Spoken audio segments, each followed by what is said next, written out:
যেমন গরুর মাংসের দাম নির্ধারণ করেছি 600 টাকা, খাসির মাংস 900 টাকা, তারপর একদম সলিড যে ব্রয়লার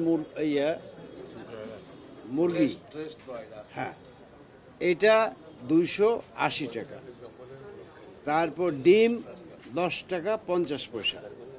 হ্যাঁ, তো সুতরাং এটাই হলো আমাদের একটা কি বলে যে অন্তর্বর্তীকালীন ব্যবস্থা, এবং এটি ইনশাল্লাহ 10 তারিখ উদ্বোধন করব।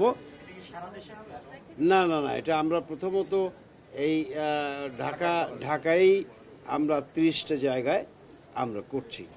সুতরাং পর্যায়ক্রমে আমাদের সামর্থ্য যত বাড়বে আমরা এই ব্যাপারগুলো আরও তত বেশি জায়গায় আমরা অ্যাড্রেস করবার চেষ্টা করব। ঈদ পর্যন্ত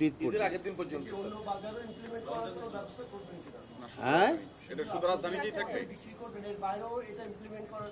না না না, এটা বাইরে ইমপ্লিমেন্ট করবার আহ্বান বা আমাদের তাগিদ তো সবসময়ই আছে ব্যবসায়ীদের কাছে, যারা এর সঙ্গে সম্পৃক্ত তাদের সকলের কাছেই, যে আপনারা মানুষকে কষ্ট দিয়ে অধিক মুনাফা লাভের চেষ্টা করবেন না। হ্যাঁ, ট্রাকে আমাদের এটা ফ্রিজিং আছে।